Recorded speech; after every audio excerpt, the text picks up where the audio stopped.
All right, so let's move on to some TV news that broke while we were both out of town the other day, actually, which is the You were in Harry Potter World. I was at Harry Potter World. This is true. And I am jealous. It was lovely. I can't be jealous. I was in Ireland. You were in Ireland. I was jealous of that. But yeah, so this past week, very quickly, Supergirl found a home and sort of a big movement forward, because this project went from something we hadn't heard about a couple weeks ago to pretty much happening.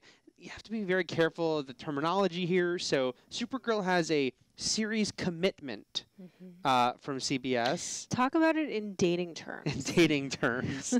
It's like a promise ring. Yeah. I mean, it is, because it's not really... Because you're not married. You're not married. But you're like, totally say we're going to get married. What? But, like, it's not even saying you're going to get married, because that's engaged. You're saying, like, I totally intend to propose to you soon. Yeah. So we should now... Well, let's backtrack, because I'll totally be honest. I didn't get this a year ago, that this was exactly what Gotham had. Because when I read in passing, like, oh, Gotham series... I guess it probably did say series commitment for Fox, but then later on it got a little weird, because then they were like, oh, we're waiting to see if Fox is picking up Gotham. But we're like, we thought they did. Series commitment. Cold feet. Yeah, series order is we're set. Yeah. It's happening. Series commitment is We've ordered the flowers. It's like 95%. We're gonna and it usually involves big penalties and stuff. You know, like you'll hear a lot of these things involve, you know, basically that if they don't go forward with it, there probably are penalties where CBS would have to pay Warner Brothers. It's again one of those things where it sounds almost certainly like it's going to make it to air. Something would have to go really wrong for them to not at this point order more episodes. They're definitely making a pilot. And then beyond that, we'll see what happens. Unless it's a disaster, which it could be. I mean, that's the caveat is, of course, things that you would have thought, oh, definitely this is going to go. Sure. You know, but like we've talked about this before, Beverly Hills Cop. Yeah, that was a big one. Big one where we were like shocked that it was dropped, but apparently it was just a total disaster. I didn't get to see it. I want to see it. I want to see it too. Yeah. So that's the caveat if the pilot's a complete nightmarish, hellish disaster, which I don't think it will be. I don't think it will be either. I mean, the thing is that you're going in here with, you know, not only you're going in here with Greg Berlanti producing after like a run of proving himself on TV, but you're specifically going with Greg Berlanti producing after producing Arrow and The Flash. So that would make us think, you know, look, they already know what they're getting into by going into business with this guy specifically for a DC project. So here we go. So let's talk about what we, you know, this constant onslaught of DC TV show news. The question that keeps coming up for almost everything is, will this cross over into the universe of The Flash and Arrow? Can this be part of it? That is, of course, that is always our big question. Yeah. If other than the question of will it affect the movies, which no, it will not. We already know that answer now definitively. But it seems, because it's CBS, more possible to a little easier to negotiate than if it were Fox. Or if it were NBC. And why is that? So let's explain it. It gets weird and complicated in Hollywood. The CW. They are sister wives. Our sister wives. It's CW is co-owned by CBS and Warner Brothers. Right. Supergirl is produced by Warner Brothers, as is every DC show.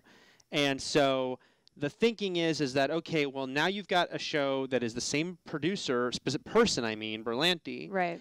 And it's on a network that is at least tied, is, you know, a sibling, a half-sibling, I guess, of the one that those other two shows air on. Because the biggest issue with those other shows on, like, NBC and whatnot is there's no good reason for NBC to say, yeah, we're going to cross over with you, CW. There's no financial incentive for it. Right? They're not going to make any money off of it. In this case, it's good for the whole company, potentially. Everyone's helping each other. Everyone's kind of getting some of their cookies. The idea is that if you have, you know, and again, this is our speculation, but if you have a promo where Arrow and the Flash are standing there and Supergirl flies down and next to them, isn't that a boon for all three shows? Exactly. On both networks that CBS has incentive to want to do well. Right. You know? Yeah. So we'll see. It's the first one where I think, there's a good shot on this one, or a pretty good shot. I think it's interesting, of course, that this is the first one where CBS is really venturing now also into the superhero on television territory. There is no one that is not venturing into this territory. No. It is it is overwhelming, frankly. It's pretty crazy. And yeah, I think we said it on the podcast. I know I talked about it in the office and tweeted about the fact that, it seemed until this, CBS has stayed out of this whole thing. CBS is like, hey, you all have your superhero shows. We're going to have our really big hit procedurals and sitcoms. And then this one, they went big. I mean, I'm sure because this went out to all the networks, and I'm sure there's probably a little bidding war over it, or a big bidding war. CBS wanted it, and here they're getting in big with this. And now this also, by the way, means that every single of the broadcast networks, the 5 broadcast networks, everyone has a DC show except for ABC, the only one who would never have a DC show because of the Marvel, Disney. All being ABC, all being corporate siblings. They are family as well. So they will have Marvel shows, but they will not have DC shows. It's amazing. It really is. This went, and just in the last 2 years, it's changed so much. Obviously, one of the things that I am curious about, though, is that CBS's audience, because this is changing, and I think it'll change even more over the next 5 years. But networks do have right now still a base. They have an audience that they tend to speak to. Nights are still organized around that idea. Shonda Rhimes has a night. Yes, she does. So I am curious to see if CBS's audience will respond to a serialized superhero show in which the lead is in her early 20s. I mean, it's really designed for the CW. Right. Like, it's just so designed for that audience. I just wonder how they're going to respond to this. Yeah, it's very, very different for them. And I guess they're hoping that, they'll bring a different audience in. It's one of the superheroes who has a lot of name value beforehand. It's pre-sold. People at least vaguely know who Supergirl is. Sure. Just by association to her cousin. And there was actually, even a Supergirl movie before. The characters appeared in multiple animated series, TV series, what have you. Yeah. So I think that they're all, they're weighing all that and saying, yeah, maybe we'll try something new here. We had a reader email I'll interject into the middle of this conversation from Liam, who says, in a totally crazy and seemingly impossible scenario, could Supergirl connect Smallville with Arrow and The Flash? And then Liam puts in parentheses, it's probably impossible. Will we confirm that impossibility? I think it's highly improbable. I think it's completely... Again, unless they do my big idea eventually, which is the Crisis movie where every reality crosses over. But if it was... How old would she be now? Let's forget even let's that. Pretend. Okay, let's even toss out continuity. Laura Vandervoort turned 30 yesterday as we record this. But how old would today.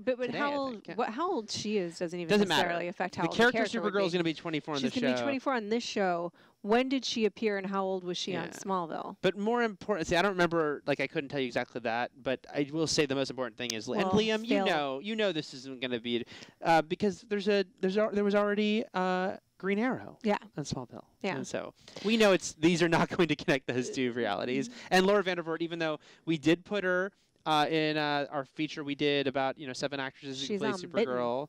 She's on Bitten. And if they put her in the show, and they're not going to because of the identification, she would be it would be like putting Judi Dench, this is the only time Judi Dench and Laura Vandervoort have been compared, I bet. But it's like when they put Judi Dench in the new Bond films playing M, and it was still a new M. It was like a new reality, but we're like, let's get the actress who played her last time. Yeah. And that was okay.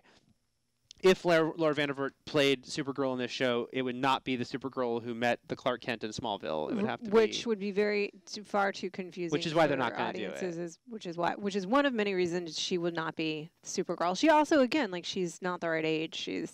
Probably. Again, to play a 24-year-old, this is Hollywood, and you could be 40 and play a 24-year-old if you look 24. I can't remember. I'm forgetting the actress's name. I feel really bad.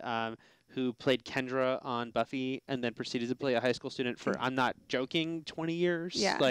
Just she was on Pretty Little Liars playing a high school student. There was another actress on our list. Bianca Lawson, I believe. Yeah. There was. I want to look it up now. There was another actress on our list that I was like, this girl has been playing a high schooler for a straight decade. Right. But it doesn't matter ultimately if they look the right age. No, I agree with you. That will not happen for a myriad of reasons. Yeah.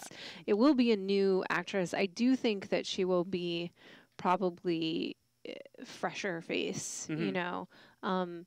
Stephen Amell had been around you know, but he hadn't been a lead yet and things like that. So I do think it'll probably be someone that they can build a brand around, if that makes any sense. Yeah, who doesn't have a lot of identification. Yeah, and elsewhere. then, but the big question is, that Arrow Flash thing, and I think it'd be cool if this. I hope so too, yeah. and I do think they will, because it would be such a missed opportunity, and there's no reason ultimately financially not to. Yeah. So that's there you go. That's our say on it, and then we'll be proven wrong. Proclamation, and you guys can use this video against us when we're wrong. You were wrong. See, remember when you said this? I don't remember. I don't remember what I said yesterday. All right.